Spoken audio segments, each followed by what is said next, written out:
It isn't the news that any of us expected to wake up to. And Ardell Walters put it best, perhaps, that, it shows how much General Colin Powell was respected inside Walter Reed. He didn't just get there this morning, and yet the news did not leak.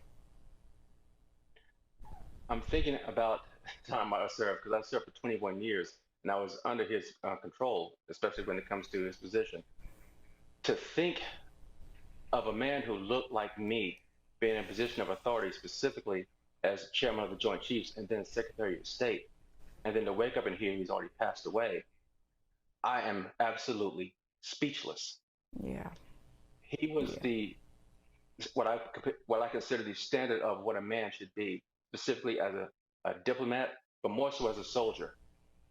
When I think back to my military career and all the leaders that I've served under, I can't think of a man who epitomized what a soldier should be more than General Powell. So much so, I even quoted Hmm. one of his sayings in my books.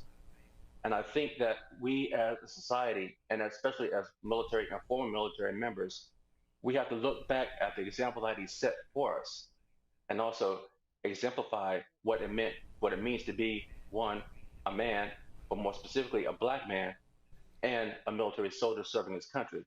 He gave the Hmm. example of what it means to be dedicated to a country, committed to a family, and a general person overall.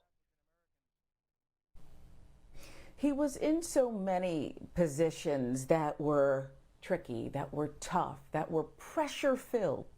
And you called him, an example of the best soldier. And I don't know if Mike is back with us now, but I will ask you Mm. this. It seemed like he was never exhausted, never exasperated, that he loved being a soldier and never, with all the decorated, with all the stars, never poked his chest out about it, but he loved serving. Is that what you believe is true?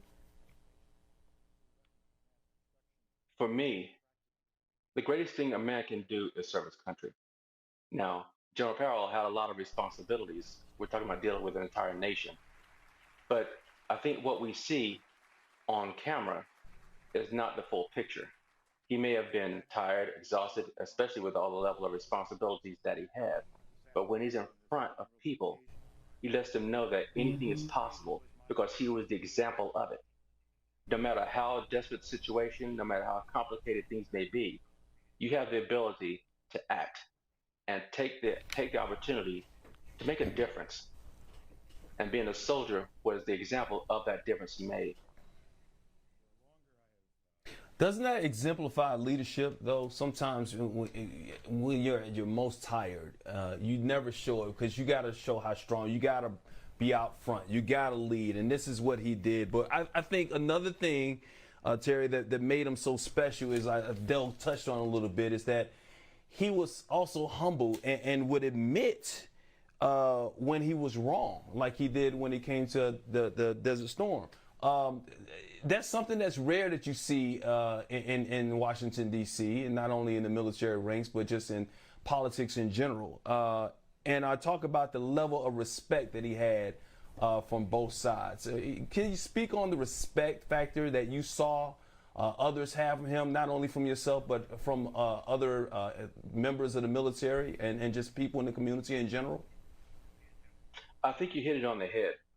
The idea that when you're in a top position and you're speaking to those who are decision makers and to openly admit, hey, I was wrong, as you said, is extremely rare.